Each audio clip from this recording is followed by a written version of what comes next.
హల్లెలూయా. దేవుని నామానికి మహిమ కలుగును గాక. ఈ ఉదయకాల సమయంలో ఈ పునరుత్థాన దినమందు ఇలాగా మనమందరము కలిసి దేవుని సన్నిధానములో ఒక కుటుంబముగా చేరి పరిశుద్ధుడైన దేవుణ్ణి స్తుతించి ఆరాధించే గొప్ప కృపను, ఆధిక్యతను, ధన్యతను ప్రభు మనకిచ్చినాడు. అందుని బట్టి దేవునికి మహిమ కలుగును గాక. ఆమేన్. అద్భుతమైన సాక్ష్యాలు విన్నాం. దేవుడు చేసిన మేలు, ఉపకారాలు, అద్భుతమైన కార్యాలు మనం విన్నాం. అందుని బట్టి దేవునికి స్తోత్రం కలుగును గాక. హల్లెలూయా. ఈ సమయంలో మనం దేవుని యొక్క వాక్యాన్ని మనం ధ్యానించుకుందాం. అందరు సిద్ధంగా ఉన్నారా? ఎస్. ఈ సమయంలో మన మధ్యలో పాస్టర్ డానియల్ ప్రణీత్ ఉన్నారు. ఆయన వచ్చి దేవుని యొక్క వాక్యాన్ని మనకు అందిస్తారు. హల్లెలూయా, హల్లెలూయా. యేసుక్రీస్తు వారి ఘనమైన నామంలో మేము ఎంతటి వందనాలు చెల్లిస్తున్నాను. అందరు బాగున్నారా? వాక్యం సిద్ధంగా ఉన్నారా? చిన్న ప్రార్థన చేసుకుని నేను వాక్యం వెళ్దాం. ప్రియులారా, మహాపరిశుద్ధ యేసయ్య నీకు స్తోత్రాలు చెల్లించుకుంటున్నాము తండ్రి. అయ్యా, నీ పాసన్నిధికి వస్తున్నాను ఆయన, మీరే మాట్లాడండి ప్రభువా. నీ వాక్య భాగంతో తండ్రి ఇక్కడ కూడొచ్చిన ప్రతి ఒక్క బిడ్డ ప్రభువా, ఏ వాక్యం అయితే అవసరం ఉందో వాక్యంతో మాట్లాడండి అయ్యా. నీ సత్యాలను ఒక బయలుపరచండి ప్రభువా. నీ వాక్య వెలుగులో నడవడానికి మాకు సహాయం చేయమని ప్రార్థిస్తున్నాం. వినగలిగిన చెవిని గ్రహించి మనసును గ్రహించండి ప్రభువా. నన్ను నీ సిలువ చెట్టు మరుగుపరుచుకొని ప్రార్థిస్తూ యేసు నామమున వేడుకుంటున్నాము తండ్రి. బిగ్గరగా ఆమేన్ చెప్తారా? మత్తయి సువార్త 25వ అధ్యాయము 14వ వచనం. బహుశా ఈరోజు మెసేజ్ స్టార్ట్ చేసి దీన్ని ఒక 2-3 వారాలు కంటిన్యూ చేస్తాను. పరిశుద్ధాత్మ దేవుడు ఒక ఇంపార్టెంట్, చాలా ప్రాముఖ్యమైన సత్యాల్ని నాకు బయలుపరిచిన విధానంగా మీతో పంచుకోవాలని చాలా ఆశిస్తూ ఉన్నాను. చాలామందికి ఉపయోగకరంగా, చాలామంది జీవితాలు మార్చేలాగే వాక్యం ఉండబోతుంది. హల్లెలూయా, ఆమేన్. నేను చెప్పేది అర్థమైందండి? చాలామందికి ఆశీర్వదకరంగా, జీవితాలు మార్చేలాగా వాక్యం ఉండబోతా ఉంది. ఎన్నిసార్లు మార్చుకుంటాం అంటారా? ఎంత చెప్పినా ఇంత, మేము మాకు పెద్ద అవసరం ఉండదు అంటారా? మత్తయి సువార్త 25వ అధ్యాయము 14వ వచనము. పరలోక రాజ్యము ఒక మనుష్యుడు దేశాంతరమునకు ప్రయాణమై తన దాసులను పిలిచి తన ఆస్తిని వారికి అప్పగించినట్లుండును. ఈ వాక్యం అందరికి తెలుసు కదండి. ఈ కథ అందరికి తెలిసిందే. ఈ ఉపమానము తెలియని వారు ఎవరు ఉంటారు? బహుశా మనము ఆల్రెడీ ఒకసారి ఈ సంవత్సరంలో బోధించుకున్నాము. కానీ ఇంకొకసారి ఒక్కొక్క మాటలో దేవుడు పెద్ద సత్యాన్ని దాచిపెడతాడన్న సంగతి మనకు విదితమే. పరిశుద్ధాత్ముడు అట్లా మాట్లాడతాడు. ఇక చూడండి, అందరికి తెలిసిన ఉపమానం కానీ ఒక్కసారి చెప్తాను. ఒక యజమానుడు తన దాసులు పిలిపించి వారి వారి సామర్థ్యం చొప్పున ఒకరికి 5 తలాంతులు, ఒకరికి 2 తలాంతులు, ఒకరికి 1 తలాంతు ఇచ్చి దేశాంతరం వెళ్ళిపోయారు. 5 తలాంతులు ఇచ్చినాడు ఏం చేశాడు? 10 చేసి వాపస్ ఇచ్చాడు. అప్పుడు యజమానుడు ఏమన్నాడు? బడానా మంచి దాసుడా, మంచి పని చేసావు అన్నాడు. 2 తలాంతులు ఇచ్చినాడు ఏం చేసినాడు? 4 చేసి తీసుకొచ్చాడు. అప్పుడు యజమానుడు ఏమన్నాడు? బడానా మంచి దాసుడా, నువ్వు నా ఆనందంలో ప్రవేశించు అన్నాడు. 1 తీసుకున్నాడు ఏం చేశాడు? దాన్ని దాచిపెట్టి తీరా యజమానుడు వచ్చాక మళ్ళీ దాన్ని తవ్వి బయటకు తీసుకొచ్చి, ఇదిగో నువ్వు ఇచ్చిన దాన్ని నీకు ఇస్తున్నానని చెప్పి వాపస్ ఇచ్చాడు. అప్పుడు దేవుడు ఏమన్నాడు? మెచ్చుకున్నాడా? సోమరివైన చెడ్డదాసుడా, దీన్ని తీసుకుపోయి అగ్నిగుండంలో పడేయండి అన్నాడు. ఏమంటే పరలోక రాజ్యము దీన్ని పోలి ఉన్నదని ఒక చిన్న కథ ద్వారా, ఒక చిన్న ఉపమానం ద్వారా గొప్ప సంగతులు, గొప్ప ఆత్మీయ సత్యాలు దీంట్లో దాచించాడు. పరిశుద్ధాత్మ దేవుడు మనకు ఒక్కొక్కటిగా బయలుపరచును గాక.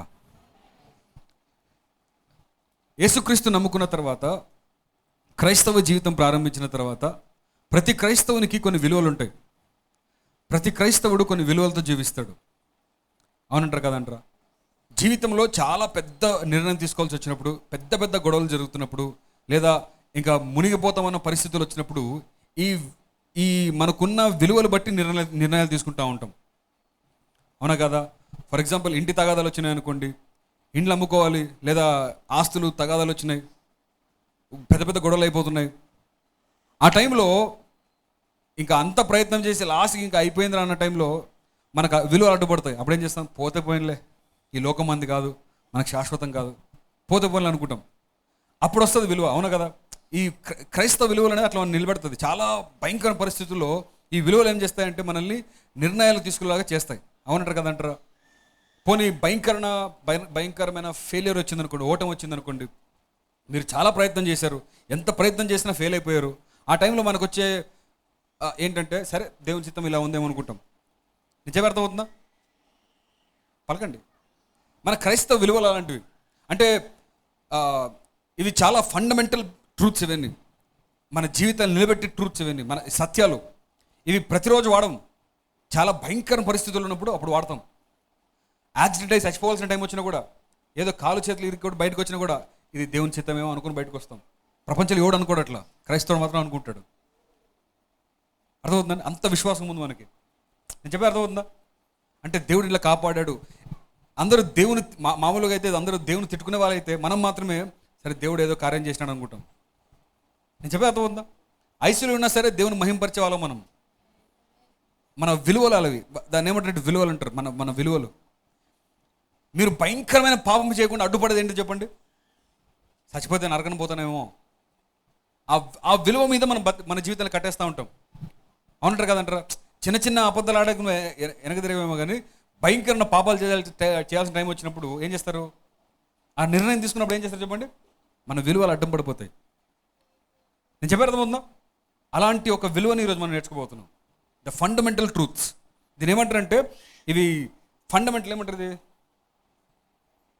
మన ఫండమెంటల్ ఏమంటారు కన్నడలో, తెలుగులో? ఫౌండేషన్స్ ఏమంటారు? పోనీ మన పునాది. మన పునాది, క్రైస్తవ పునాది. ఇది క్రైస్తవ పునాది ఏంటి చెప్పండి? ఫస్ట్ మనం పరలోక రాజ్యం పోవాలి, క్రీస్తుకు దేవునికి ఇష్టం వచ్చినట్టు జీవించాలి, అయినట్టు జీవించాలి. ఇవన్నీ ఫండమెంటల్ ట్రూత్స్ కదా. అలాంటిది ఒక సత్యం ఈరోజు మనము ఈ వాక్యం నుంచి నేర్చుకోబోతున్నాం. ఆమె చెప్పండి గట్టిగా. సో అంటే ఈ వాక్యం ఎంత ప్రాముఖ్యమైందంటే, మీ జీవితంలో ప్రతి నిర్ణయాన్ని ఇది ఎఫెక్ట్ చేయాలి. ఫండమెంటల్ ట్రూత్స్ అంటే అర్థం ఏంటంటే, అందరూ తీసుకునే నిర్ణయాలు వేరే, మనం తీసుకునే నిర్ణయాలు వేరే. ఎందుకంటే మనం తీసుకునే నిర్ణయము మనకున్న పునాది మీద ఆధారపడి ఉంటుంది. చెప్పేది అర్థమవుతుంది లేదండి? ఎవరికైనా మోసం చేయాలంటే అందరిలాగా ఈజీగా మోసం చేయలేము. ఎందుకంటే ఏదో అడ్డుపడుతుంది మనకి. ఒరేయ్ తప్పురా అని పరిశుద్ధాత్మ లోపల చెప్తాడు. అప్పుడు ఎంత ఇష్టం ఉన్నా ఎంత చేయాల్సిన పని వచ్చినా చేయడం మానేస్తాం. ఎంత ఇష్టమున్నా మానేస్తాం. ఎందుకంటే అది క్రైస్తవ విలువలు అంటారు దాన్ని. ఆమె చెప్పట్లేదు. నిజంగా ఈరోజు గొప్ప ఆ మాట చెప్పాలి. గొప్ప సాక్ష్యాలు విన్నాం ఈరోజు. చాలా సంతోషమైంది. తల్లి అక్కడ కూర్చోవడమే గొప్ప సాక్ష్యం. డాడీ చెప్తున్నాడు, ఏమి గుర్తొచ్చిందంటే నాకు, లాజరు సమాధి నుంచి బయటకు వచ్చినాక నెక్స్ట్ రోజు అంట యేసుక్రీస్తు వాక్యం చెప్తాంటే పక్కన కూర్చున్నాడంట. లాజరు పక్కన కూర్చున్నందుకు యేసుక్రీస్తు ఏం చెప్పినా ఎవరు దానికి రివర్స్ చెప్పలేకపోతున్నారంట. అక్కడ ఉంటుంది, లాజరు పక్కనుండను గనుక ఎవడు నోరు మెదపలేకపోయాను. సాక్ష్యం పక్కనుంది కాబట్టి ఎవడు కూడా తెగించి మాట్లాడలేకపోయాడంట. అట్లనే ఆ తల్లి అక్కడ కూర్చుంటున్నప్పుడు ఎట్లుందంటే, ఇంకా దేవుడు ఏం కార్యాలు చేయలేడంటే ఆమె కూర్చుంటుంది అక్కడ. ఎవడు కూడా ఒక మాట మాట్లాడడానికి తెగింపలేరు. ఎందుకంటే సాక్ష్యాలు మన పక్కన కూర్చున్నాయి కాబట్టి. హల్లెలూయా. సాక్ష్యాధారాలు ఉంటే కోర్టుల కేసు గెలిచేస్తుంది, ఎవడు అడ్డుపడలేడు. ఇంకా తల్లిని దేవుడు గొప్పగా ఆశీర్వదించును గాక. తల్లి కూడా గొప్ప సాక్ష్యం చెప్పింది. క్యాన్సర్ గురించి చెప్తున్నప్పుడు అంత ఈజీగా చెప్పేసింది. మనం చాలా గొప్ప సాక్ష్యం అడవన్నీ. దేవుడు అంత గొప్ప కార్యం మన మధ్యలో చేస్తూ ఉన్నాడు. మన మధ్యలో అద్భుతమైన కార్యాలు చేస్తున్నాడు. దేవునానికి స్తోత్రం కలుగును గాక. హల్లెలూయా.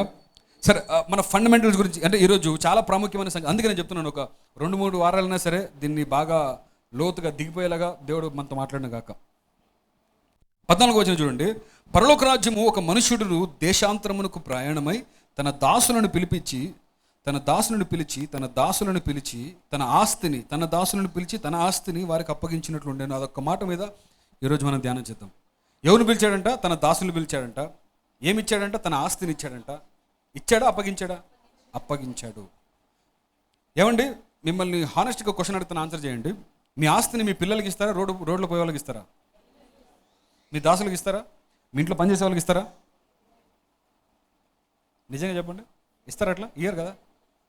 మీరు ఎంత ప్రేమించినా ఎంతవరకు ఉంటుంది? ప్రేమ వరకే ఉంటుంది, ఆస్తి వరకు రాదు. అవునా కదా? ఈ యజమానుడు చూడండి, దాసులను పిలిపించి తన ఆస్తిని ఇచ్చేసాడట. అంటే ఆస్తి మొత్తం ఇవ్వలేదండి, తన ఆస్తిలో కొంతనిచ్చాడు. ఎవరికి ఇచ్చాడు? దాసులకి ఆస్తిని ఇవ్వడం ఏంటి? ఆస్తిని ఇవ్వలేదు, ఏం చేశాడు? అప్పగించాడు. ఇదొక్క మాట అర్థమైతే మన జీవితంలో చాలా గొప్ప విడుదల వస్తుంది, మనకి చాలా గొప్ప స్వతంత్రం వస్తుంది, చాలా గొప్ప ఒక మన ఫిలాసఫీ మారిపోతుంది, మన ఫండమెంటల్స్ మారిపోతాయి. దేవుడు మనతో మాట్లాడను గాక. ఒక మాట చెప్తున్నా వినండి. ఒక చేదు నిజం అనుకోండి, తీపి సత్యం అనుకోండి, ఏమన్నా మీ ఇష్టం. మన జీవితంలో నిజంగా ఆలోచన చేస్తే మనకి ఏది సొంతం కాదు. కొంచెం ఆలోచన చేయండి. మన జీవితంలో ఆల్మోస్ట్ ఏది మన సొంతం కాదు. లేదు బ్రెండి నా సొంతం అని చెప్పండి చూద్దాం. మీరు కట్టుకున్న ఇళ్ళు కూడా మీ సొంతం కాదు. గవర్నమెంట్ రోడ్ వేయాలనుకోనండి, రోడ్ వేయాలనుకున్న గవర్నమెంట్ వాళ్ళు మీ సొంతమా? సరే, అంత దూరం ఎందుకు పోతారు? ఈ స్థలము ఎవరిదో? మనం ఉన్న స్థలం ఇప్పుడు ఒక 50 సంవత్సరాల క్రితం ఎవరు ఉన్నారు ఇక్కడ, అవునా కదా? చెప్పారు అర్థం. ఇప్పుడు మీరున్న ఇంట్లో ఎవరో ఉన్నారు ఇంతకుముందు, అది వాళ్ళ సొంతం కాదు. నేను ఇప్పటికి మిమ్మల్ని అడుగుతాను, మీరు కోట్లు 2 కోట్లు 3 కోట్లు పెట్టి ఇండ్లు కట్టినా కూడా మీ పిల్లలు దాన్ని అనుభవిస్తారని మీరు చెప్పగలరా? చెప్పగలరా ధైర్యంగా? ఎందుకు చెప్పలేరంటే ఏది మన సొంతం కాదు. మన చేతిలో ఉన్నంత వరకే మంది. చనిపోయిన తర్వాత ఎందుకండి, రేపు వరకు మనది ఉంటారో తెలియదు, ఎవరు కబ్జా చేస్తారో తెలియదు, ఎవరు ఏం చేస్తారో తెలియదు. నేనేం చెప్పడం ప్రయత్నం, మిమ్మల్ని భయపెట్టాలనే కాదు, కానీ ఏది మీ సొంతం కాదు. మీ ఓనర్షిప్ దేని మీద లేదు. దేవుడు అలా డిజైన్ చేశాడు. మీరు వేసుకున్న బట్టలు ఇవి కాదు. సింపుల్గా మీకు చెప్తాను, ఒక సింపుల్ ఎగ్జాంపుల్ చెప్తాను. ఈ ఫోను 1,00,000 రూపాయలు అనుకోండి. 1,00,000 రూపాయలు పెట్టి ఫోన్ కొన్నారు. 1,00,000 రూపాయలు పెట్టి కొన్నా కూడా ఇది మీది అయిపోతుందా? మీది కాదు. దీని మీద ఏముంది? శాంసంగ్ అని ఉంది. 1,00,000 పెట్టినా కదా, నాది కదా. సరే, నాకు వచ్చింది కానీ ఇష్టం వచ్చి వాడక అవుతుందా? ఇష్టం వచ్చిన వాడే కూడా లేదు నాకు. చెప్పి అర్థమవుతుందండి. ఇప్పుడు తలుపు ఊరికే కొట్టుకుంటా ఉంది, రాయి అడ్డం పెట్టే బదులు మొబైల్ అడ్డం పెట్టినా అనుకోండి, పెట్టలేను. ఎందుకు? 1,00,000 పెట్టినా కూడా ఇది నా సొంతం కాదు. ఎట్లా వాడాలి అట్లే వాడాలి దీన్ని. నేను చెప్పి అర్థమవుతుందా? అంటే 1,00,000 పెట్టినా కూడా నా పేరు దీని మీద లేదు. పోనీ నేను ఇష్టం వచ్చినట్టు వాడి కంపెనీ వాడి దగ్గర పోయినా అనుకోండి, వాడేమంటాడు? సరే మీరు సరిగ్గా వాడలేదు. ఇంకోటి చెప్తాను. కొత్తగా కొన్నారు, కొన్న వెంటనే ఇది కొంచెం చెడిపోయింది. చెడిపోయిన వెంటనే పోయి వానికి మంచి కంపెనీ ఏం చేస్తారు చెప్పండి, రివర్స్ ఇంకో ఫోన్ ఇచ్చేస్తారు. ఇస్తారా లేదా? ఎందుకు ఇస్తారు? అసలు నీ ఫోన్ ఇది కాదు కాబట్టి, వాడి కంపెనీది కాబట్టి, వాడి పేరు పోతుంది కాబట్టి నీకు ఇస్తున్నాడు. నేను చెప్పి అర్థమవుతుంది మీకు? దయచేసి అర్థం చేసుకోండి, నేను చెప్పడం ప్రయత్నం చేస్తున్నాను. చూడండి, ఇవన్నీ ఎందుకు చెప్తున్నా అంటే ఆల్మోస్ట్ ఏది కూడా ఈ లోకంలో మనది కాదు, మనది కాదు. God has never given ownership to anything. ఇది ఒక్కటి అర్థం చేసుకుంటే గొప్ప విడుదల వస్తుంది. దేవుడు అన్నిటినీ కేవలం అప్పగించాడే తప్ప దేని కూడా యాజమాన్యం ఇవ్వలేదు మనకు. God never gave anything to own, God only gave to manage. గృహ నిర్వాహకత్వము అంటారు తెలుగులో. నిర్వహించడానికి మాత్రమే, మేనేజ్ చేయడానికి మాత్రమే దేవుడు ఇచ్చాడు, అప్పగించాడు. ఇక్కడ చూడండి ఎంత బాగుందో. కన్నడలో ఏమో చెప్పండి, ఒప్పిసి కొట్టను అని ఉంటుంది. దేవుడు ఒప్పిసి కొట్టను అంటే నీ చేతికి ఇచ్చాడు. జాగ్రత్తగా వినండి, మన చేతికి దేవుడు ఏమైతే ఇచ్చాడో కేవలము అప్పగించాడే తప్ప మన కోసం ఎప్పుడు ఇవ్వలేదు. మీకు ప్రూవ్ చేస్తాను. దేవుడు గొప్ప తోటను సృష్టించి, అద్భుతమైన తోటను సృష్టించి ఆదమవ్వని ఆ తోటలో ఉంచి దేవుడు ఏమన్నాడు? ఈ తోటని ఏలండి అన్నాడు, విస్తరించి అన్నాడు, అన్నీ చెప్పినాడు. కానీ ఆదమ వాళ్ళ తోట వాళ్ళ పేరు మీద రాసిచ్చినాడా? లేదు. ఒక తప్పు చేసిన వెంటనే ఆదమ ఇద్దరిని తరిమేసినాడు బయటికి. అంటే అర్థం ఏంటి? ఓనర్ కాదు. తోట అంత నీదైనా కూడా, అంత ఏమైనా చేసినా కూడా అది నీది కాదు. నీకు ఇచ్చాడు దేవుడు, నువ్వు దాన్ని కరెక్ట్గా వాడుకొని దేవునికి వాపస్ ఇచ్చేయాలి. అర్థమవుతుందా? ఇంకా మీకు ఎక్స్ప్లెయిన్ చేస్తాను. నాకు కొత్తగా బ్యాంక్ మేనేజర్ జాబ్ వచ్చింది అనుకోండి. నాకు కొత్తగా బ్యాంక్ మేనేజర్ జాబ్ వచ్చింది. ఇప్పుడు బ్యాంక్ మేనేజర్ జాబ్ వచ్చిన వెంటనే నా బ్యాంక్ నాదంటే అయిపోతుందా? ఆ మొత్తం బ్యాంక్ నేనండి మేనేజరు. మేనేజర్ మాత్రమే, బ్యాంక్ నీది కాదు.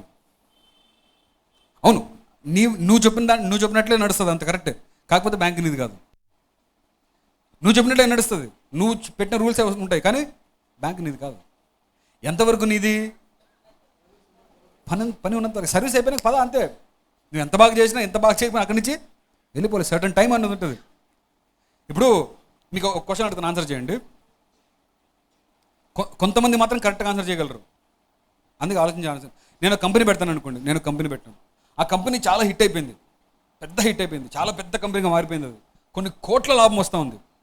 ఇంత లాభం వచ్చిన కంపెనీ నుంచి, నా కంపెనీ నుంచి నన్ను ఎవడైనా తీసేయగలడా? ఆన్సర్ కరెక్ట్ చేయండి. నా కంపెనీ నుంచి నన్ను ఎవడైనా తీసేయగలడా? తీసేయగలడా? శంకరన్ ఏమో తీసేయగలడు అంటున్నాడు. అది కరెక్ట్ ఆన్సర్. మనం అనుకుంటాం తీసేయలేడు అనుకుంటాం, అందుకే ఇట్లున్నాం మనం. మామూలుగా అమెరికాలో యాపిల్ కంపెనీ ఉంది కదా, దానికి స్టీవ్ జాబ్స్ ఫౌండర్. ఆయన అంటే ఆయన స్టార్ట్ చేసిందే ఆయన, కానీ ఆయన్నే అక్కడిని ఆ కంపెనీని తీసి పడేసినారు. ఎందుకు చెప్తున్నానంటే, you might be the CEO, ఆ సీఈఓ కంపెనీకి సీఈఓ నువ్వు అయ్యిండొచ్చు, కానీ నిన్ను తీసి పడేస్తారు ఈజీగా. తీసేయాలనుకుని తీసేస్తారు. నువ్వు కేవలము పని మనిషి మాత్రమే. అక్కడ కంపెనీ నీ పేరు మీద ఉన్నా సరే, అధికారం ఎవరితో ఉంటుంది అంటే బోర్డు మెంబర్స్తో ఉంటుంది. వాళ్ళందరూ కలిసి తీసేయాలంటే తీసేస్తారు. నేను చెప్పే అర్థమవుతుందండి. నేను ఎందుకు చెప్పడం ప్రయత్నం చేస్తున్నా అంటే, ఈ లోకంలో ఎంత పెద్ద స్థాయి అయినా సరే, you are there only to manage. ఇంకొక మాట చెప్తాను, మీకు అదిరిపోతుంది చూడండి, మీకు కోపం వస్తుంది నా మీద. చూడండి, కావాలంటే మీకున్న పిల్లలు కూడా మీ సొంతం కాదు. చూడండి, కోపం వచ్చిందా లేదా? నిజం. మీరు ఒప్పుకోకపోయినా దేవుడు మీ పిల్లల్ని ఎందుకు ఇచ్చాడంటే, దేవుడిచ్చిన బహుమానము. It's a gift. మీ సొంతం కాదు అది. దేవుడు మీకు పిల్లల్ని బహుమానంగా ఇచ్చాడు, కానీ వాళ్ళ మీద నీకు పూర్తి అధికారం లేదు. ఎందుకు లేదో చెప్తాను. ఇప్పుడు వాడు నీకు ఇష్టం లేదు, చంపగలవు నువ్వు? చంపలేవు. ఎందుకు? అధికారం లేదు నీకు. నువ్వు ఎందుకు ఇచ్చినాడు? కరెక్ట్గా పోషించి పాలించి, అంతే, అంతవరకే మనకు అధికారం. సో ముందుకు వెళ్ళిపోతాను. సరే, ఇంకోటి చెప్తాను. ఇంతవరకు నా పాయింట్ చెప్పడానికి ఇవన్నీ చెప్తానండి. పెళ్ళిలో ఇంకొక మాట, నీ భార్య సొంతం కాదు. చెప్తాను ఎందుకు చెప్తాను. భార్యను ఏం చేస్తారు? అప్పగిస్తారు. అందుకే పెళ్ళిళ్ళు ఏమంటుందని అప్పగింతలు అంటారు. అంటే అప్పగిస్తారు అంటే బాగా చూసుకో, అప్పగిస్తారు అంటే ఇష్టం వచ్చినట్లు కొట్టి చంపేమని కాదు, బాగా చూసుకో, మేనేజ్ వెల్. ఇప్పుడు అర్థమైంది పాయింట్? ఇంకంతకంటే ఏం చేయలేను నేను. బైబిల్లో దేవుడు ఏమి చేసినా కూడా దేనికి మనకు ఓనర్షిప్ ఇవ్వలేదు. మన శరీరం మీద కూడా మనకు అథారిటీ లేదు. ఎక్కడ పుట్టాలో చెప్పుకొని వచ్చినారు మీరేమన్నా? ఎక్కడ పుట్టాలో మనకు తెలీదు. ఏ తల్లిదండ్రులు పుట్టాలో తెలియదు మనకు, ఏ కుటుంబంలో పుట్టాలో తెలియదు. పోనీ ఎక్కడ సస్తావో తెలిసి చెప్పగలవు నువ్వు? ఏ రోజు పోతావో చెప్పగలవా? ఎట్లా పోతావో చెప్పలేవు. అంటే మన మీద మనకి కంట్రోల్ లేదు, మనకి ఎక్కడ ఓనర్షిప్ లేదు. దేవుని నామానికి స్తోత్రం కలుగునాక. మరి ఏముంది మనకంటే, కేవలం మేనేజ్ చేసే ఏమంటారు, అధికారం కాదు, అవకాశాన్ని దేవుడు మనకి ఇచ్చి అప్పగించాడు, అంతే. అప్పగించాడు కాబట్టి ఇప్పుడు జాగ్రత్త వినాలి. అందరికీ వారి వారి సామర్థ్యము చెప్పున దేవుడు అప్పగించాడు. వారి వారి సామర్థ్యం చెప్పున దేవుడు అప్పగించిన దాన్ని పూర్తి చేసి వెళ్ళిపోవాలి ఇక్కడి నుంచి, అంతే మన పని.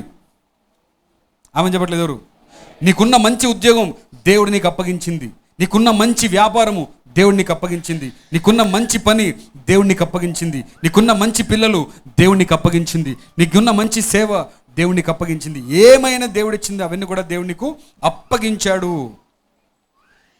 ఆయన దూరదేశం వెళ్ళిపోయాడు, మళ్ళా త్వరగా వస్తాడు, అందరినీ లెక్క అడుగుతాడు, కడుగుతాడు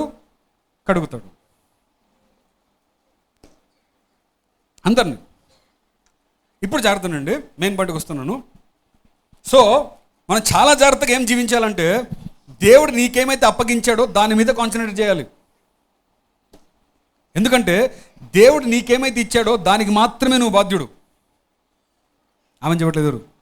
నీకు 5 తలాంతులు ఇస్తే 5ని 10 చేయడమే నీ పని. నీకు 2 తలాంతులు ఇస్తే 2ని 4 చేయడమే పని. 1 ఇస్తే 1ని 2 చేయడమే నీ పని. అంతే తప్ప 2 ఇచ్చినోడు 5 మీద కూర్చొని ఏడ్చకూడదు, వాడి మీద పడి ఏడ్చకూడదు. ప్రభు వాడికి 5 ఇచ్చినావు కదా ప్రభు, నాకు 2 ఎందుకు ఇచ్చినావు ప్రభు అని లేదు. దేవుడు 2 ఇస్తే 2కే ప్రశ్న అడుగుతాడు. ఆమె చెప్పట్లేదు ఎవరు? 2కే ప్రశ్న అడుగుతాడు.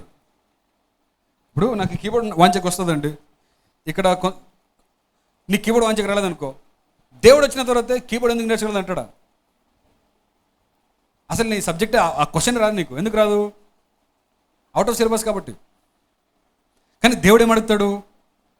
నేను నీకు ఇచ్చిన ఉద్యోగం నేను చేసినావు, నేను నీకు ఇచ్చిన పని నేను చేసినావు, నేను నీకు ఇచ్చిన కర్తవ్యం నేను చేసినావు. ఆమె చెప్పండి గట్టిగా. ఏం అర్థం ఉందా? ఏదో చెప్పండి. ఎస్ఆర్ ఏదో చెప్పండి. కొంచెం అలర్ట్గా ఉండండి. అంటే జాగ్రత్తగా ఉండండి. ఈ లోకంలో ఎవరికి కూడా దేని మీద కూడా ఓనర్షిప్ లేదు. We are not owners, we are just managers. Managers మాట ఎందుకు వాడుతున్నానంటే యాక్చువల్లీ దాని మాట స్టీవర్డ్షిప్. స్టీవర్డ్షిప్ అంటే మీకు గుర్తున్నది కాబట్టి జస్ట్ మేనేజర్ అంటున్నాను. తెలుగులో గృహ నిర్వాహకులు అని ఉంటుంది. అంత పెద్ద మాట మనం గుర్తుపెట్టుకోలేం కాబట్టి మేనేజర్ అంటే బాగా అర్థమవుతుంది కాబట్టి మేనేజర్స్ అంటా ఉన్నాను. We are not owners, we are just managers అనండి గట్టిగా. మేనేజర్స్ అనండి. ఇప్పుడు ఒక మాట చెప్తాను, జాగ్రత్త వినండి. ఇక్కడ కూర్చున్న ప్రతి ఒక్కరికి దేవుడు ప్రత్యక్షమై ప్రతి ఒక్కరికి చేతిలో 10 లక్షలు పెట్టినాడు అనుకోండి, చేతిలో 10 లక్షలు పెట్టినాడు అనుకోండి, ప్రతి ఒక్కరు ఏం ఆలోచిస్తారు చెప్పండి? అమ్మ అర్జెంటుగా అప్పులు తీర్చేయాలంటారా? అర్జెంటుగా ఇల్లు స్థలం కొనేయాలంటారా? ఏమంటారు? దేవుడు ఎవరికి అని చెప్పడు. 10 లక్షలు ఇచ్చి పోయేస్తారు అంతే. 1 సంవత్సరం తర్వాత వస్తాడు. అప్పుడు దేవుడు అడిగితే అని చెప్తారు, ప్రభా థ్యాంక్స్ ప్రభా, కరెక్ట్ టైం సాయం చేసిన ప్రభా, అది తీసుకుని అప్పు కట్టేసినా అయిపోయింది ప్రభా అంటావా? దేవుడు ఏం చేస్తాడు చెప్పండి? లెక్కేది. దాన్ని 20 లక్షలు చేసే కెపాసిటీ మన దగ్గర ఉండాలి. దాన్నే గ్రోత్ మైండ్ సెట్ అంటారు. నేనేం తప్పులు చెప్పట్లేదు, బైబిల్లో చెప్తున్నాను. ఏదో బిజినెస్ ఫిలాసఫీ చెప్పట్లేదు మీకు, బైబిల్ ఉంటుందో చెప్తున్నాను. అంటే దాన్ని డబుల్ చేసే ఏముండాలి? ఎప్పుడు మన మైండ్లో ఏముండాలంటే, మన క్రైస్తవ విలువ ఏమై ఉండాలంటే, దేవుడు మనకి ఇచ్చిన దాన్ని పెంచి దేవునికి ఇవ్వాలి. దేవుడు నీకు ఇచ్చింది గిఫ్ట్, నువ్వు దేవునికి ఏమి ఇస్తావు అది నీ గిఫ్ట్ దేవునికి. అర్థమైందండి? దేవుడు నీకు 10 లక్షలు ఇస్తా, దేవుడు ఇచ్చిన గిఫ్ట్. నువ్వు దేవుడికి రిటర్న్ 20 లక్షలు ఇస్తా, దేవుడు నువ్వు ఇచ్చే గిఫ్ట్ అది. ఐ మీన్ సో ఈ లోకంలో మనకున్న పని ఏంటంటే, మన పని మనం చూసుకోవడం. అర్థమైందా? మనకు అట్లా కాదు, పొద్దున్నుంచి స్టార్ట్ అవుతుందండి. ఒకటే ఏమంటే, దేవుడు వాడికి 5 ఎందుకు ఇచ్చినాడు, నాకు 2 ఎందుకు ఇచ్చినాడు. పొద్దునుంచి ఇదే పని మనకి. కావాలంటే చూసుకొని పొద్దునుంచి పోటీ పడుతూనే ఉంటాం మనం. మనకంటే కొంచెం హైట్ కనపడకూడదు దేవుడు, మనకంటే కొంచెం వైట్ కనపడకూడదు దేవుడు, మనకంటే ఒక సన్నకు దేవుడు కనపడకూడదు, మనకంటే మంచి బట్టలు వేసుకోకూడదు, చచ్చిపోతావు నువ్వు. నీకంటే మంచి మొబైల్ ఎవడు వాడకూడదు. మొన్న ఈఎంఐ పెట్టి ఇంత మంచి మొబైల్ కొన్నాను, మళ్ళీ ఆడ కొత్త వర్షం కొనేసినాడు. అరే అంటే పొద్దున్నుంచి పోటీ పడ్డం అయిపోతుంది మన రాత్రి వరకు. ఎవరైనా ఇంట్లో పోతున్నా ఫస్ట్ వాళ్ళ ఇంట్లో సైజ్ చూస్తాం, మనకంటే పెద్దగా ఉందా లేదా చిన్నగా ఉందా, అమ్మ కొంచెం పెద్దగా ఉంది, అరే రే నెక్స్ట్ ప్లాన్ చేయాలి కొంచెం పెద్దగా స్టాండ్. ఎవరైనా షర్ట్ చూస్తే ఎంత కాస్ట్ ఉంటే యా బ్రాండ్ వాడుతున్నాడు, ఓకే లేదా చీప్ ఉంటుంది అది, వీని మొక్కని ఇట్లా అనుకుంటాడు. అంటే ఇదే పని అండి మనకి. వాడు యా షూ వేసుకున్నాడు, వాడు యాది వేసుకున్నాడు కాదు, పోయిన వరకు నల్లగా ఉంటాడు కదా, ఉన్నట్లు తెలియట్లేనాడు, ఏం ఆడుతున్నాడేమో వాడు, నోడదా ఉన్నట్లు తెలియనివాడు ఎట్లా. ఇదే బాధ అండి మనకి. నీకంటే కొంచెం హైట్ ఉండకూడదు, చచ్చిపోతావు కాదంటే వాడు ఎట్లా రోజు ఎక్సర్సైజ్ చేస్తుంటాడు, ఎట్లా రోజు జంపింగ్ చేస్తుంటాడు, ఎట్లా ఇది. కొంచెం ఎంటుకలు తక్కువ ఉన్నాయి ప్రాబ్లం, ఎంటుకలు ఎక్కువ ఉన్న ప్రాబ్లమే. ప్రీచర్ వస్తే నీకు ఎంటుకలు బాగా తక్కువ ఉన్నాయి అనుకోండి, ఎవరైనా ప్రీచర్ వస్తే ఫస్ట్ ఉన్నాయా లేదా కరెక్ట్గా, ఈయనొచ్చలే అట్లా ఉంటుంది. నేను అబద్ధాలు నిజం అట్లున్నారండి జనాలు. నీకంటే మంచి బైక్ కొనకూడదు, నీకంటే అంటే పొద్దు నుంచి పోటీ పడుతూనే ఉండవు. ఎందుకంటే దేవునికి ఏం చెప్తున్నావు అంటే, ప్రభు మనకు 5 ఎందుకు ఇచ్చినావు, వాడు నాకంటే ఎందుకు ఇచ్చినావు ప్రభు. ఒక గొప్ప విషయం ఏంటంటే, దేవుడు అసలు నేను అడగడు అవన్నీ. దేవుడు నీకేమైతే ఇచ్చాడు అది మాత్రం అడుగుతాడు. అందుకని ఏమంటున్నా, ఎంతసేపు పోటీ పడకుండా కూర్చుంటే ఏమవుతుంది చెప్పండి. వీడు ఒకటి తీసుకున్నాడు ఏం చేసాడు తెలుసా, ఇదే ఆలోచనలు. ఇప్పుడు దేవుడు వాడికి ఎందుకు ఇచ్చినట్టు అంటావు అంటే, ఇప్పుడు దేవుడు ఎట్లా చూడంటే, ఇక్కడ విత్తుతాడు కదా, ఇక్కడ కోసలేదు దేవుడు. మీకు అర్థమైందా? ఇట్లా ఫిలాసఫీలు అనమాట, ఇట్లా బిల్డ్ చేసుకుంటాడు అనమాట. కరెక్ట్ దేవుడు వచ్చినట్టు లాస్ట్కి ఏమైందంటే, ప్రభు నేను ఒకటి కనుక్కున్నాను, ఏం తెలుసా, రాసుకున్నాను, బుక్ రాసినాను. మీరు ఎట్లా అంటే ఇక్కడ విత్తారు కానీ ఇక్కడ కోసలేదు మీరు. కాదురా ఏమైంది, ఒక తలందే పక్కన పెట్టి ప్రభు, నేను మంచి ఫిలాసఫీలు నేర్చుకున్నాను చూడు అంటే. మాట్లాడమంటే సొల్లు రోజంతా మాట్లాడతారు, కానీ ఏం లేదు అక్కడ, ఫలము లేవు. సరే అర్థమవుతుందండి. సో ఈ వాక్యం ద్వారా ఏమర్థం చేసుకోవాలంటే, దేవుడు మనకి అప్పగించాడు కాబట్టి కేవలం అప్పగించినట్టే చూడాలి మనం. దేవుడు నీకు ఒక మంచి జ్ఞానం ఇచ్చిన తెలివి ఇచ్చినాడు అనుకోండి, కొంతమందికి ఇవ్వలేదు. ఇప్పుడు వాని గురించి నువ్వు అంటే ఏ లేదని గురించి వాని గురించి నువ్వు ఏమంటారు దాన్ని రెచ్చిపోకూడదు. దేవుడు నాకే ఇచ్చి నేనే చాలా ఇంటెలిజెంట్, నాకంటే ఎవరు లేదు అనుకోకూడదు. మళ్ళీ అది కూడా ప్రాబ్లమే. నీకు అంత ఇచ్చినాడంటే అంతే అడుగుతాడు దేవుడు నీ దగ్గర నుంచి. అర్థమైంది లేదండి? అందుకే బైబిల్లో పౌలు గారు రాస్తారు కదా, అందరూ ప్రీచర్లు అయిపోవాలనుకోవద్దండి. ప్రీచర్ అవ్వడానికి చాలా ఈజీ, అంటే కనిపించడం బాగానే ఉంటుంది, కానీ ప్రీచర్లకి సపరేట్ ట్రీట్మెంట్ ఉంటుంది అక్కడ. అర్థమైందండి? ఇక్కడ ప్రీచర్లు మైక్ దొరికింది కానీ బాగా మాట్లాడేస్తారు, కానీ ఇక్కడ ప్రతి మాటకు అక్కడ అందుకే ప్రీచర్లు అయిపోవాలనుకోవద్దండి. ఎవరికి కావాల్సిందే వాళ్ళకి దేవుడు పెట్టింటాడు అని. సో ఈ వాక్యం ద్వారా ఏమర్థం చేసుకోవాలంటే, వారి వారి సామర్థ్యం చొప్పున దేవుడు వారికి అప్పగించాడు కాబట్టి వాళ్ళు చూసుకోవాలి. ఇప్పుడు మంచి మాట చెప్తాను చూడండి, అంతం సరే. దేవుడికి 2 తలాంతులు ఇచ్చాడు, మంచిది.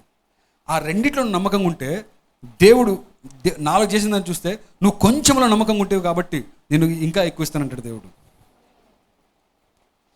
పరలోకం కింగ్డమ్ ఆఫ్ గాడ్ అట్లా ఆపరేట్ అవుతుంది. అంటే నువ్వు ఇచ్చిన దాంట్లో నమ్మకంగా ఉంటే దేవుడు దాన్ని ఇంకా యాడ్ చేసుకుంటూ పోతాడు.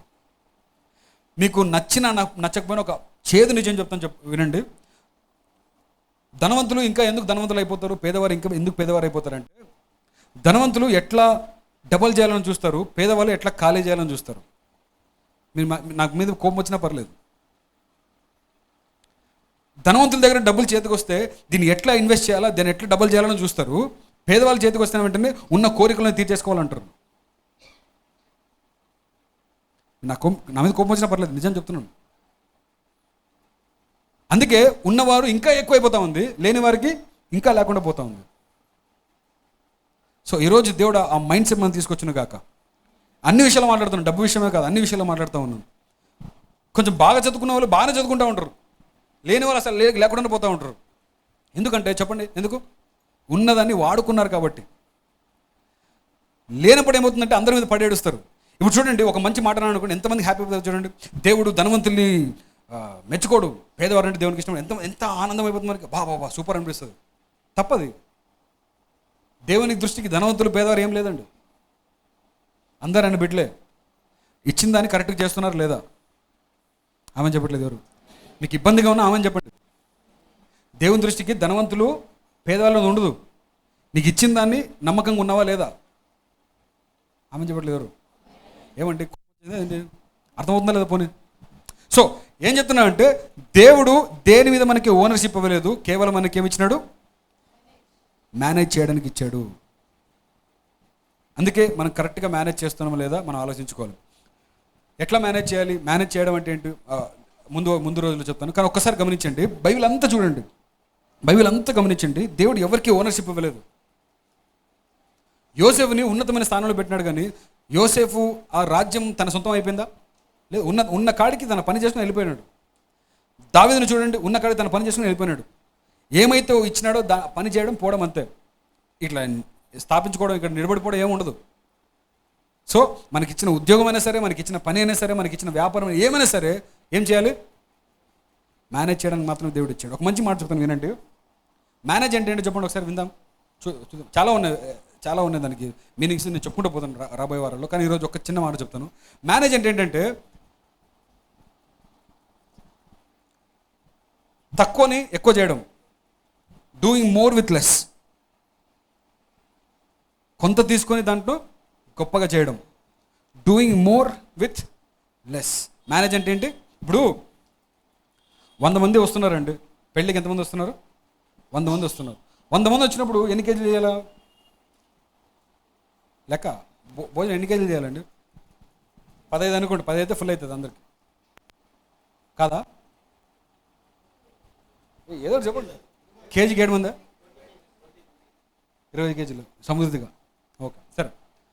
20 కేజీల భోజనం పెట్టించి అక్కడ కుక్ ఉన్నాడు కదా, వండించేవాడు ఉంటాడు కదా, నేను అందరికీ సరిపోయేలాగా బాగా మేనేజ్ చేస్తాను చూడంటే అది తప్పవుతుంది. ఎందుకు? వచ్చింది 100 మంది, చేపించింది ఎంత? 20 కేజీలు. దాంట్లో మేనేజ్ చేయడం ఏముంది? ఇంకా మిగిలాలి. యాక్చువల్లీ మేనేజ్ అంటే ఏంటో తెలుసా? 100 మంది ఉన్న 5 కేజీలు ఉంది ఇక్కడ. అంటే మీరు తక్కువ పట్టి పంపమని చెప్పట్లేదు, నేను జస్ట్ ఎగ్జాంపుల్ చెప్తున్నాను. 5 కేజీలతో 100 మందికి భోజనం పెట్టించినట్టు దాన్ని మేనేజ్ అంటారు. చెప్పి అర్థమవుతుందండి. అంటే తక్కువని ఎక్కువగా చేయడం దాన్ని మేనేజ్ అంటారు. అర్థమవుతుందా? యేసుక్రీస్తు 5 రొట్టెలు 2 చేపలు తీసుకుంటాడు అంతే, కానీ ఎంతమంది మేనేజ్ చేసినాడు? దాన్ని మేనేజ్మెంట్ అంటారు. అక్కడ మిరకల్ కూడా ఉందిలేండి. బట్ నేనేమంటున్నానంటే దాన్ని వాడినప్పుడే మిరకల్గా మారిపోద్ది. ఒక క్వశ్చన్ అడుగుతా, మీరు చెప్పండి.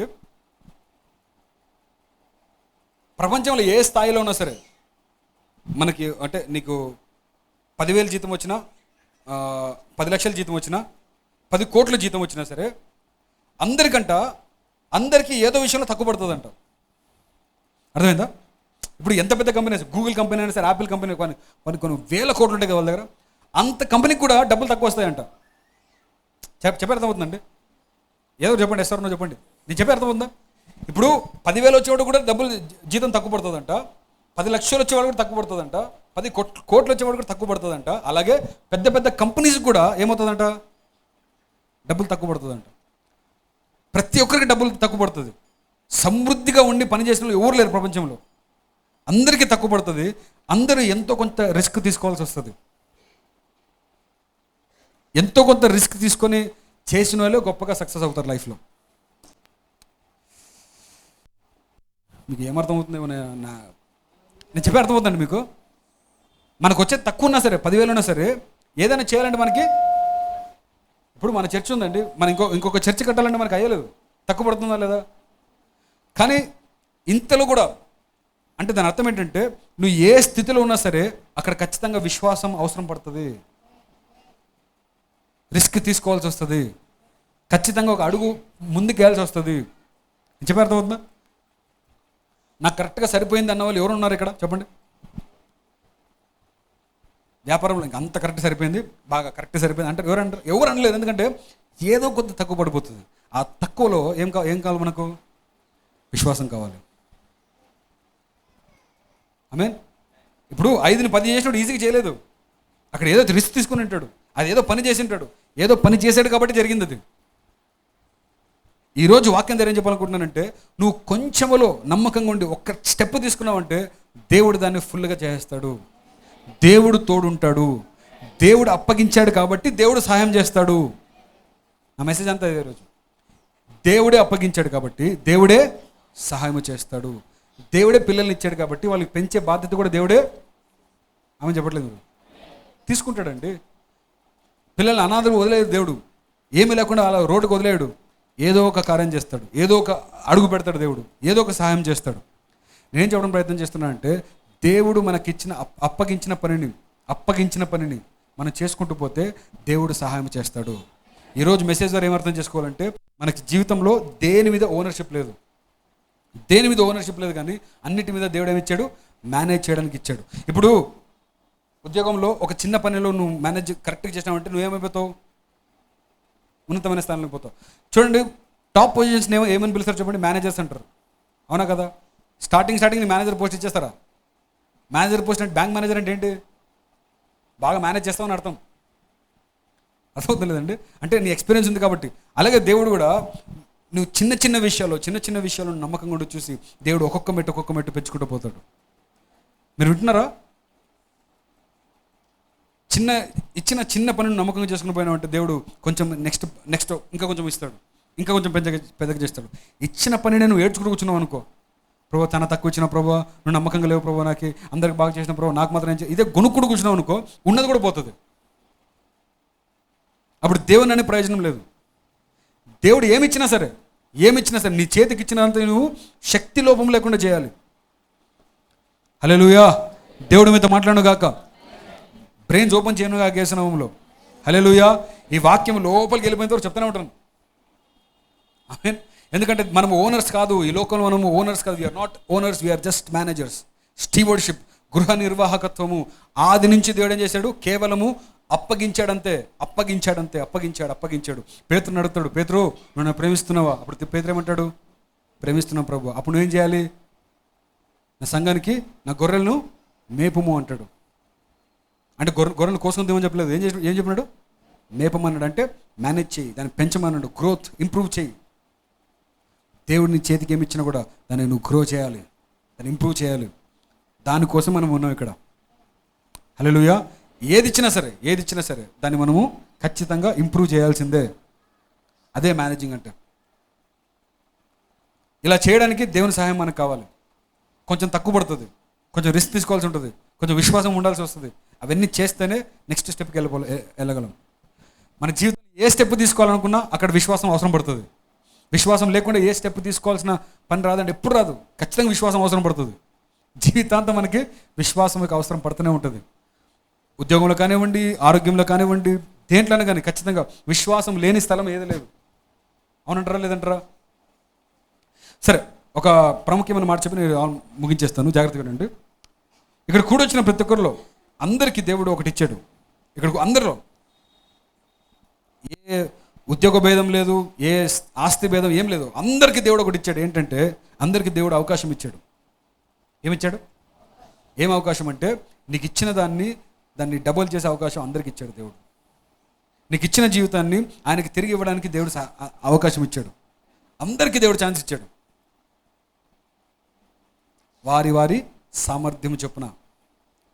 పౌలు అంటాడు కదా, మన క్రైస్తవ జీవితం ఎలాంటిదంటే మనము పరుగు పందెంలో ఫస్ట్ రావడం ముఖ్యం కాదు. పరుగు పందెాన్ని కంప్లీట్ చేయడం ముఖ్యం. క్రైస్తవ జీవితం అంటే ఏంటి? పరుగు పందెంలో ఫస్ట్ రావడం, ఫస్ట్ సెకండ్ కాదు. క్రైస్తవంలో ఫస్ట్ సెకండ్ లేదు, కంప్లీట్ చేసినా లేదని ఉంటుంది. ఇది పరుగు పందెం. ఇది అంటే కంప్లీట్ చేసే పరుగు ఇది. సో కంప్లీట్ చేయాలంటే దేవుడు మనకి ఇచ్చిన పనిని కంప్లీట్ చేయాలి. అది చేసినప్పుడు దేవుడు నెక్స్ట్ స్టెప్ తీసుకెళ్తాడు. అది కంప్లీట్ చేస్తే దేవుడు ఇంకా నెక్స్ట్ స్టెప్ తీసుకెళ్తాడు. 5, 10, నెక్స్ట్ 10, 20 ఎక్స్పోనెన్షియల్ గ్రోత్ వచ్చేస్తుంది. అందుకే దేవుడు ఇచ్చిన చిన్న విషయాన్ని దాన్ని ఏమంటారు, దాన్ని నమ్మకం అంటే కాదు, నిర్లక్ష్య పెట్టకుండా ఇచ్చిన కొంతైనా సరే దాంట్లో నమ్మకంగా ఉంటే, కొంచెంలో నమ్మకంగా ఉన్నవాడు చెప్పండి విస్తారమైన వాటిలో కూడా నమ్మకంగా ఉంటాడు. కొంచెంలో నమ్మకంగా లేనివాడు విస్తారమైన వాటిలో కూడా నమ్మకంగా ఉన్నాడు. దేవుడిని ఆశీర్వదించడానికి చూపిస్తాను, ఎట్లా ఇచ్చేదాన్ని, అప్పుడు కాదు ఇప్పుడు వేయాలి. చాలామంది అంటుంటారు, దేవుడు నాకు మంచి ఉద్యోగం ఇస్తే అప్పుడు చూపిస్తాను చూడు ఎట్లా ఇచ్చేదని. అప్పుడు ఇవ్వలేవు. కొంచెం వాటిలో నమ్మకం లేనివాడు విస్తారం వాటిలో నమ్మకం ఉండలేడు. ఇప్పుడు చాలామంది అంత బిజీ ఉంటారు, దేవుడు టైం లేదంటారు. నన్ను బిజీ చేయమని దేవుడు ఫుల్ టైం ఇస్తాను చూడు, చేయలేవు. ఇప్పుడే టైం ఇవ్వలేనుడు, తర్వాత ఇస్తావా? ఇది అయిపోయింది మొత్తం, అంటే అయిపోయి ఇంకా రిజైన్ అయిపోయినాక ఇంకా ఫుల్ బాగా దేవుని పని బాగా చేస్తాను. ఇప్పుడే చేయలేడు, తర్వాత చేస్తావా? సో కొంచెంలో నమ్మకంగా లేనివాడు విస్తారమైన వాటిలో నమ్మకంగా ఉండలేడు. కొంతంలో నమ్మకంగా ఉన్నవాడు ఎంతైనా నమ్మకంగా ఉంటాడు. సో ప్రతిదీ టెస్ట్గా దేవుడు పెడతా ఉన్నాడు. Everything is a test. ఇప్పుడు మీకున్న ప్రస్తుత జీవితం టెస్ట్ పెట్టినాడు దేవుడు. సో ఈ టెస్ట్లో పాస్ కావాలి అయితేనే నెక్స్ట్ వెళ్ళిపోతాం. ఇంకా నెక్స్ట్ స్థాయికి వెళ్ళిపోవట్లేదంటే ఈ టెస్ట్ ఫెయిల్ అవుతున్నాం అర్థం. హల్లెలూయా. సో ఈరోజు మెసేజ్ ద్వారా మీరేం నేర్చుకోరు చెప్పండి? దేంట్లో మనకి ఓనర్షిప్ లేదు, ఎవరితో మనం పోటీ పడాల్సిన పని లేదు. దేవుడు మనకు అప్పగించిన దాన్ని మనము నమ్మకంగా చేయవలసిన వారమై ఉన్నాము. ఇది మన క్రైస్తవం యొక్క ఫండమెంటల్.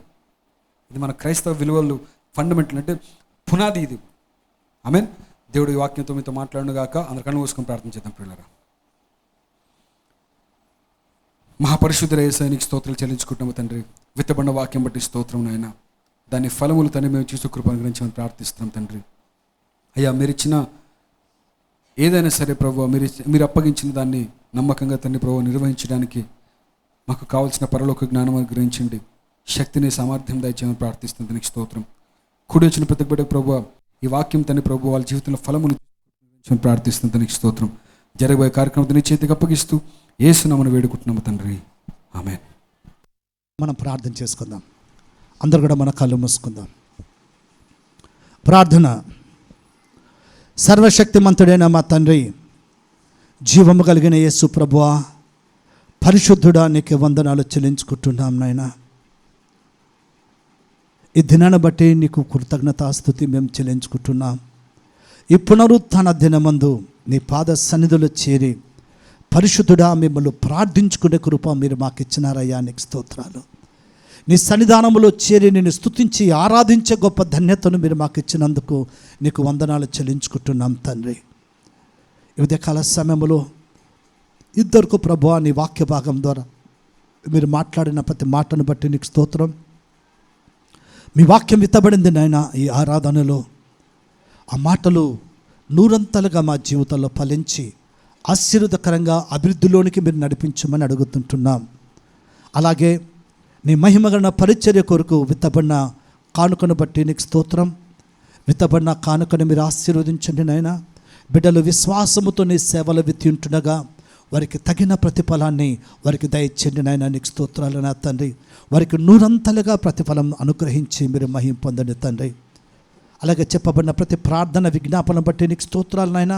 ఈ వారంలో రాబోయే వారంలో తండ్రి ఎందరైతే బర్త్డేలు వివాహ దినాలు జరుపుకొనబోతున్నారో వారిని వారి కుటుంబాలను కూడా మీరు దీవించమని అడుగుతుంటున్నాం తండ్రి. నీకు స్తోత్రం.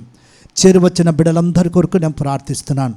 వచ్చిన ఒక్కొక్కరిని కూడా నీ కృపల జ్ఞాపకం చేసుకోండి. పేరు పేరును దీవించండి.